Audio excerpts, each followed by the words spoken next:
Ja, herzlich willkommen zu einem neuen Video von LC Performance. Heute mit noch nicht so schönem Wetter, aber es wird mit Sicherheit noch angenehmer.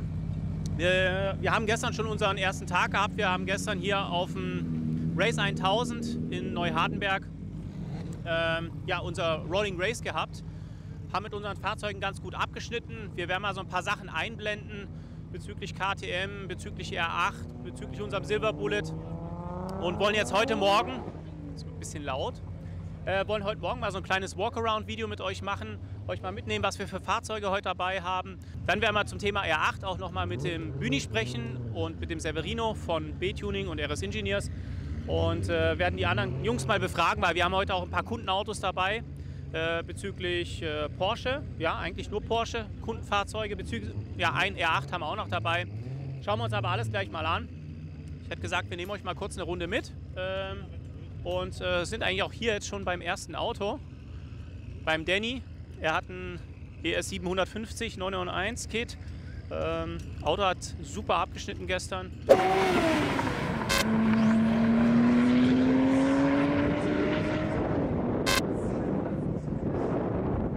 Und wollen mal schauen, was heute beim Half-Mile geht. Ja? Wird nochmal alles schön gewienert hier. Sehr, sehr schönes Fahrzeug. Wurde bei uns damals umgebaut. Ist schon wieder 2 Jahre her, dass wir den umgebaut haben. Ja, über 2 Jahre eigentlich. Und das Auto läuft einfach perfekt. Hat mittlerweile auch über 120.000, 130.000 Kilometer. Ich glaube, Danny, how many mileage do you have? How much? Mileage? 130 or something. 130.000 Kilometer. Also Auto läuft wie am ersten Tag und liefert immer ab. Ja, hier haben wir jetzt unseren R8 Biturbo mit der TÜV-Stufe. Wir wollten mal testen, was im Rolling Race geht und heute mal Half-Mile. Gestern hatten wir ein bisschen Temperaturprobleme, weil die Strecke einseitig gesperrt wurde. Hatten wir sehr, sehr lange Wartezeiten gestern. Und das ist natürlich jetzt nichts mit 70 Minuten Wartezeit und so weiter. Da wird das Auto viel zu warm. Aber ja, da sind wir dran.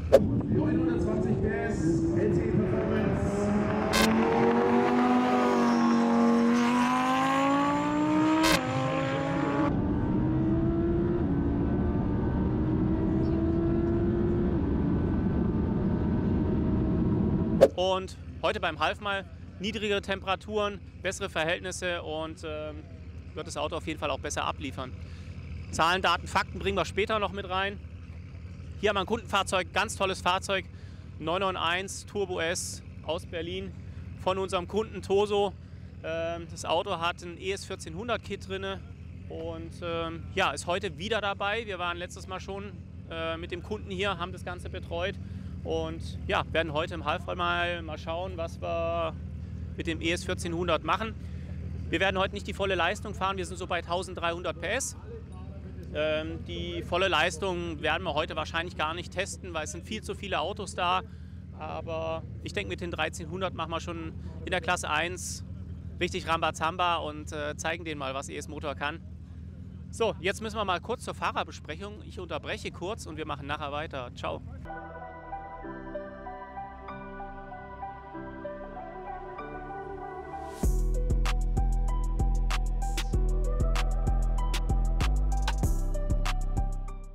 So, Fahrerbesprechung erfolgreich beendet, oder? Hätte ich mal gesagt. Genau. Ja.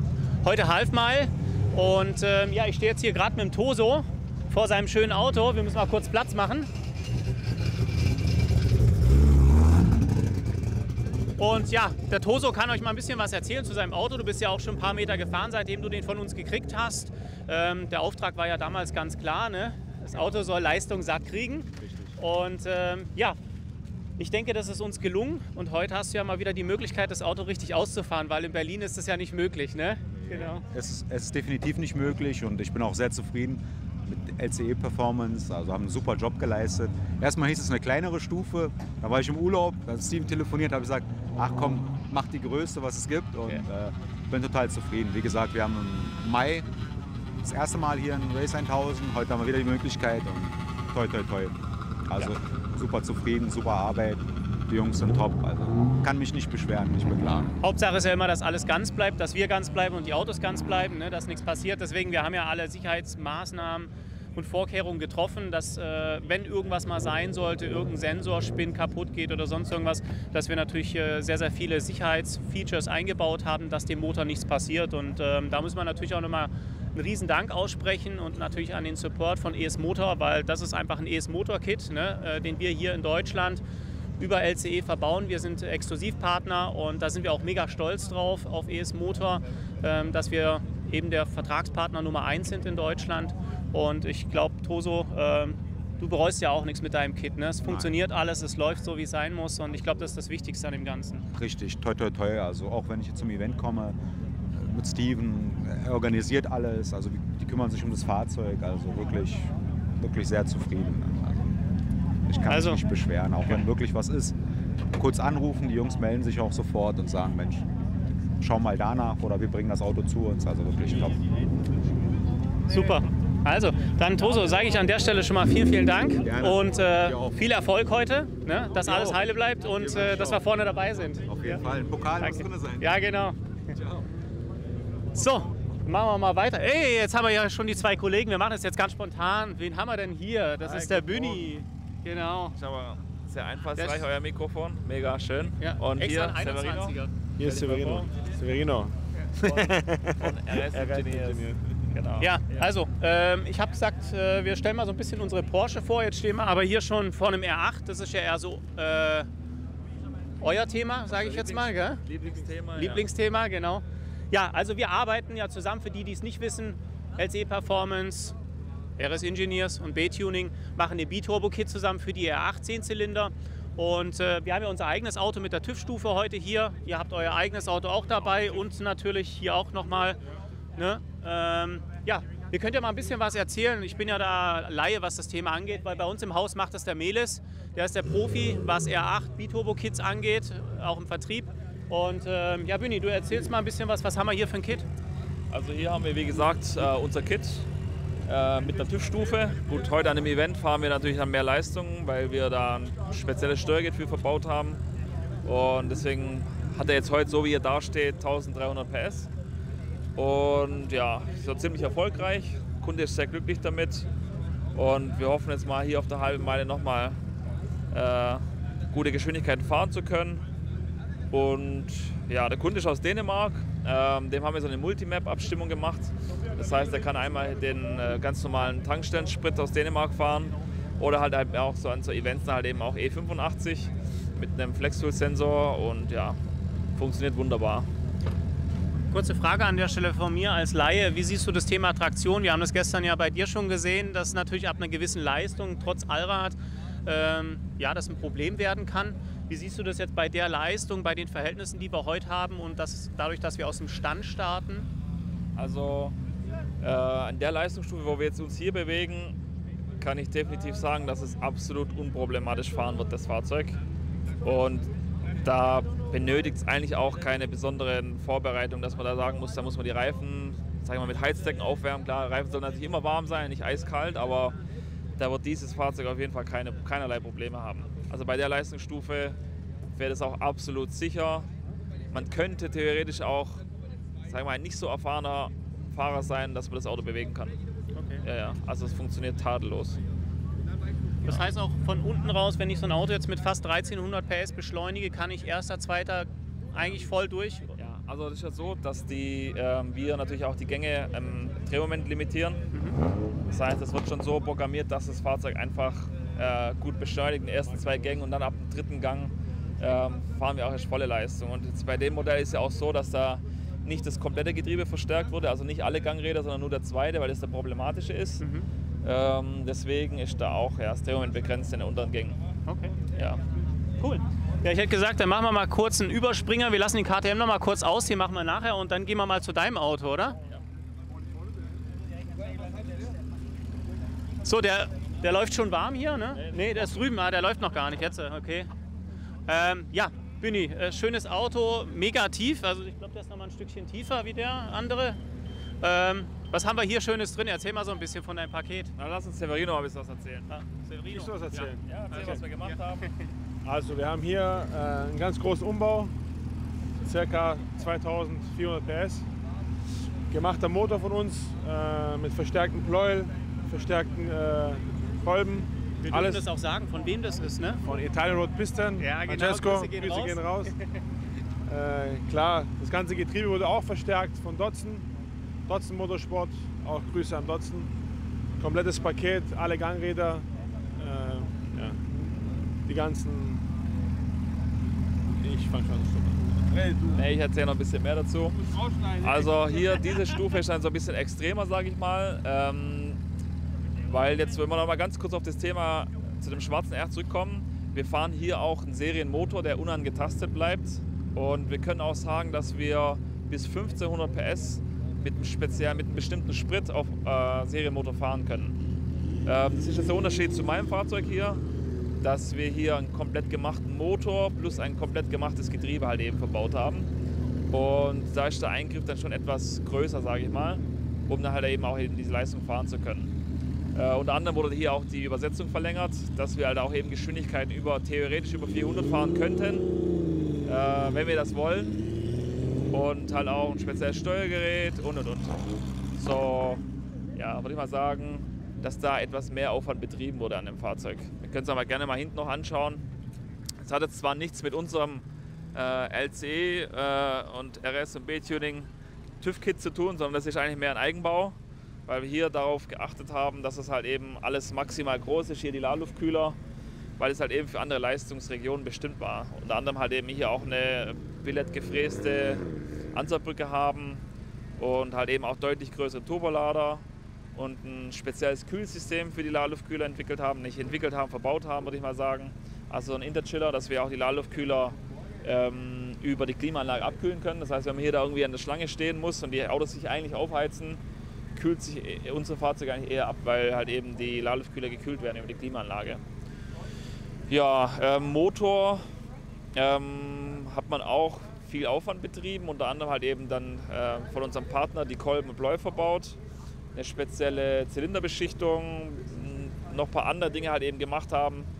Und ja, fährt gut, wir sind sehr zufrieden. Das sind daher auch die ersten Testläufe hier für uns seit gestern und wir versuchen da heute nochmal aufzudrehen auf der halben Meile. Ja.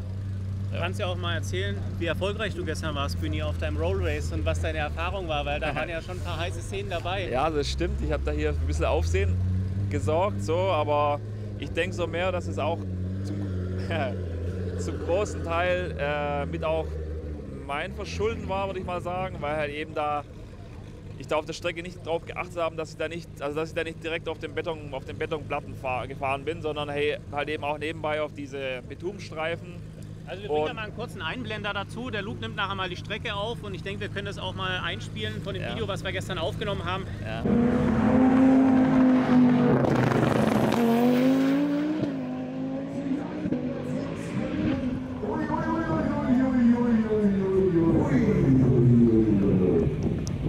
Das Gefährliche an der ganzen Situation war eben, dass in der Beschleunigungsphase, man hat es ja hier gesehen, ne, und du warst ja schon bei 100 km/h bis drüber hinaus. Also ne? ab 200 km/h ungefähr hat es dann angefangen, dass das Fahrzeug ausbricht.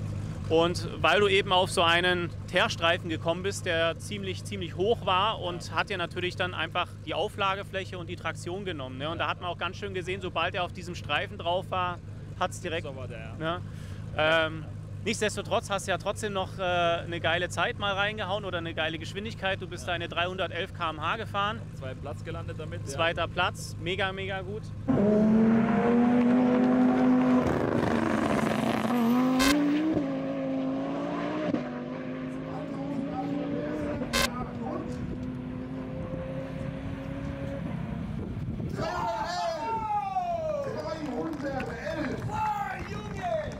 Und ja, an der Stelle schon mal die Frage, was ist dein Ziel für heute? Also rein theoretisch müssten ja eigentlich 370 km/h drin sein. Wir versuchen das auch zu erreichen. Wir werden es halt heute noch mal langsam anfangen, gucken, arbeiten uns hoch, werten die Loks noch mal aus. Und wenn da alles soweit passt, dann wollen wir zum Schluss auch aufdrehen, dass wir da auf jeden Fall 370 fahren können. Die 370 deswegen, weil das Getriebe dann am Ende ist? Oder? Nee, also wie ich es vorher schon erwähnt hatte, die Übersetzung ist eigentlich über 400 km/h ausgelegt. Ja. Aber ich denke mal so die Leistung, die wir heute fahren werden, dass es so für 370 reichen sollte. Also klar, nach oben gibt es natürlich immer keine Grenzen. Es geht natürlich immer noch mehr, aber ich denke, bei uns wird es heute jetzt dabei bleiben, dass wir mit dieser Leistungsstufe dann, dafür müssten wir so knapp ich denke mal so 1950, 2000 PS fahren, um halt diese Geschwindigkeit zu erreichen. Am Rad? Nee, Motorleistung. Motorleistung? Motorleistung. Okay. Also 2000 PS sind dafür förderlich. Ja. Ja. Okay. Ja, ich habe noch eine ganz coole Sache, das habe ich nämlich gestern gesehen und der Bühni hat mich dahergerufen, also ihr könnt es jetzt leider nicht spüren und nicht sehen, aber wenn das Auto läuft und du hattest danach, glaube ich, direkt einen Run gemacht, bist zurückgekommen und hast gesagt, hey Steven, fass mal hier drauf, ne? Und ja, ich weiß ja nicht, wir hatten einfach normale Motortemperatur, ne? Wenn du hier drauf gefasst hast, also ich weiß nicht, was haben wir da für Temperaturen, das waren ja vielleicht 10 Grad oder was waren das? Ja, also ich denke mal oder? so zwischen 9 bis 15 würde ich jetzt mal schätzen, so haben wir das Ja. ja gelockt. Ja, ja. Also 9 bis 15 Grad. 9 bis 15 Grad so in etwa, ja. Also mega krank einfach. Ne? Ich komme vom Run zurück und habe fast auf die Ladeluftkühler drauf und habe dann hier direkt nochmal fahren. Ja, wirklich Wahnsinn. Ja, ich habe dich vorhin ein bisschen unterbrochen. Hast du noch irgendwas zum Motor, was du sagen wolltest? Was? Ja, also hier gibt es natürlich schon ein paar spezielle Dinge, die wir da noch gemacht haben, aber ja, die muss ich jetzt nicht unbedingt erwähnen. Klar, kleine Geheimnisse braucht man ja doch immer noch. Kleine gell? Geheimnisse. Genau. Und da muss ja jeder seine eigene Erfahrung sammeln. Wir haben auch Erfahrung sammeln müssen und ja, also so wie es aussieht, funktioniert es auch tadellos und wir sind mega glücklich damit. Ja. Von mir noch mal eine kurze Frage, weil die Leute da draußen können das, glaube ich, gar nicht so gut einschätzen. Wie lange hat es gedauert, dass dieses Auto und dieser Motor so abliefern, wie er jetzt hier steht? Von dem ersten Tag, wo ihr gesagt habt, hey, wir machen hier einen R8 10-Zylinder Biturbo-Kit und wollen hier einfach mal wirklich eine Benchmark setzen in dem Bereich. Wie viel Zeit ist vergangen? Und vielleicht kann man da auch so ein bisschen sagen, in welchem monetären Bereich wir da liegen, was das Ganze bis dato gekostet hat. Weil ich glaube, die Leute können es sich gar nicht vorstellen, was das für Zeit, auch für Hirnschmalz erfordert und natürlich, was das auch Geld verschlingt, ne, so ein Projekt. Weil das ist ja einfach schon ein Riesenthema. Ja. Also ich würde mal sagen, dass wir daran jetzt so circa 1,5 Jahre geschraubt haben, entwickelt, erprobt haben. So, das wäre mal so die Zeitrange. Und ja klar, Geld fließt ja natürlich viel rein. Auch als Kunde, wenn man sich natürlich sowas bauen lassen möchte, ist natürlich möglich, keine Frage. Da jetzt eine genaue Zahl zu beziffern, ist jetzt etwas schwierig für mich, aber ich sag also mal, man kann ja auf jeden Fall sagen, man ist ja deutlich im sechsstelligen Bereich für die Entwicklung, ja, ohne dass ich Fall, irgendwelche Teile habe. Also ich sag mal so, um es mal wirklich grob zu sagen, wenn man sich das so aufbauen will, wie das Fahrzeug, mal ohne den Fahrzeugwert zu nennen, fließen da schon so Richtung 200.000 Euro nur an Tuning in den Wagen, dass das halt eben so fährt. Ja. Ja. Abgesehen davon müssen wir jetzt auch noch weiterentwickeln. Was heißt weiterentwickeln? Aber jetzt geht es weiter an speziellen Reifen, speziellen Felgen. Wir müssen auch noch mal an diesem Allrad-Controller, wollen wir jetzt noch mehr arbeiten, um noch ein bisschen mehr Drehmoment auf die Vorderachse geben zu können. Und halt eben solche Dinge, die man halt eben gestern und heute eben gelernt hat und das da halt noch mal umsetzen. Mhm. Ja. Cool. Ja gut, an der Stelle, ich denke, R8 haben wir ausführlich beschrieben. Ja. Vielen herzlichen Dank. Gerne, gerne. Bühni, ich wünsche dir ganz viel Erfolg heute und dass alles heile bleibt und auf der Strecke bleibt natürlich Genau, auch. Gell? Dankeschön. Also bis später. So, dann machen wir mal weiter. Wenn wir jetzt hier gerade stehen, dann machen wir mal kurz den KTM noch. Der KTM hat eigentlich im Thema halbe Meile bis dato, glaube ich, noch gar nie einer mitgemacht. Es wird, glaube ich, das erste Auto sein, was mal auf dem halben Meile-Event teilgenommen hat. Den KTM haben wir auch noch nicht so lang. Wir haben jetzt unsere erste Stufe entwickelt, eine Stage 1. Also für alle da draußen, die Interesse haben, für ein GT, XR, Straßenversion oder auch für die Rennversion Leistung haben zu wollen. Wir können es anbieten. Wir haben eine Stufe 1 fertig, sind auch schon in der Entwicklung für Stufe 2 und 3 mit Upgrade, Turbolader etc. Für uns geht es heute darum, dass wir unser Auto mal zeigen. Es kommt sehr, sehr gut an bei der Fangemeinde, wenn man mal schaut, die Leute bleiben stehen, schauen sich das Auto an. Ist auf jeden Fall ein Eyecatcher, ne? Weil es der einzige ist, der heute hier ist vor Ort. Und ja, macht einfach eine gute Figur, würde ich mal sagen. Gell? Was sagst du, Luke? Schon, oder? Ja. Also wir fahren jetzt hier heute bei der eigentlich Exotic Class mit. Das heißt, es gibt keine genaue Einstufung für dieses Fahrzeug. Ist aber auch nicht schlimm. Für uns geht es vielmehr darum, dass wir hier testen können. Gestern hat das Auto sehr, sehr gut abgeliefert.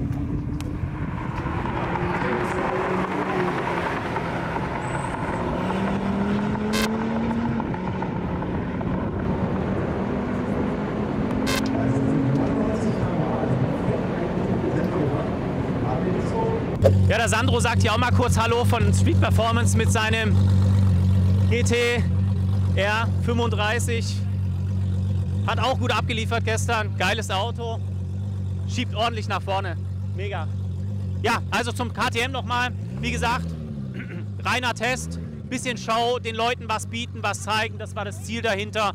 Wir werden hier natürlich nicht auf Platz 1 fahren. Da gibt es natürlich auch in der Exotic Class einfach zu viele starke Fahrzeuge. Und das Auto ist ja eigentlich in einem Serienzustand mit einer Software drauf.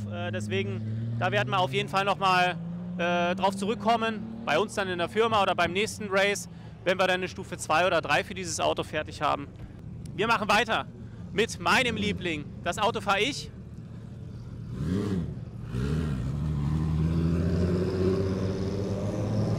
Ja, Silver Bullet heißt er. Jeder kennt ihn, der so ein bisschen in der Szene ist, der LCE kennt.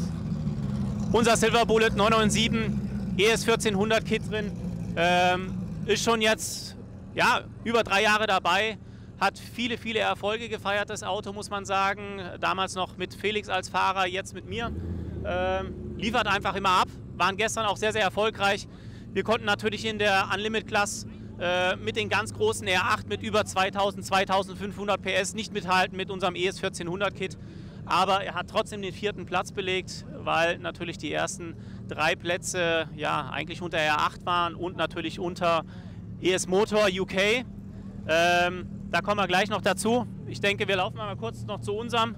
Können wir mal kurz reinschauen. Wir sind gerade noch dabei, die letzten Setups zu machen. Der Yannick spielt jetzt hier noch alles auf und überprüft nochmal, ob alles okay ist. Reifenwärmer sind schon drauf. Wir haben heute die glückliche Situation, dass wir wieder 2 Bahnen frei haben und dadurch haben wir auch die Möglichkeit, in der Unlimited-Klasse auf der rechten Seite zu starten, können uns dann quasi einordnen und können auch wirklich die Temperatur vom Reifenwärmer mitnehmen. Gestern hatten wir das Thema, dass wir leider zu lange warten mussten. Eine Strecke nur freigegeben, das heißt doppelte Wartezeit, mussten uns immer hinten anstellen. Da bringt der Reifenwärmer natürlich dann nachher nichts mehr, ne? Wenn wir 60, 70 Minuten in der Reihe stehen. Das war dann einfach für die Katz. Aber gestern war es halb so schlimm, weil wir hatten Row Race und heute haben wir eben Standing Half Mile. Da ist die Temperatur ganz, ganz wichtig für die Hinterräder und deswegen können wir das heute optimal ausnutzen. So, jetzt gehen wir mal rüber noch. ES Motor UK. Die Jungs schlafen, glaube ich, heute ein bisschen länger, weil da ist noch keiner da. Hier haben wir eigentlich schon das absolute High-End-Projekt von ES Motor UK mit über 2000 PS angegeben. Das Auto hat gestern auch dermaßen gut abgeliefert, ist auf Platz 3 gefahren, ganz knapp hinter Platz 2. Da hatten wir echt minimalen Abstand.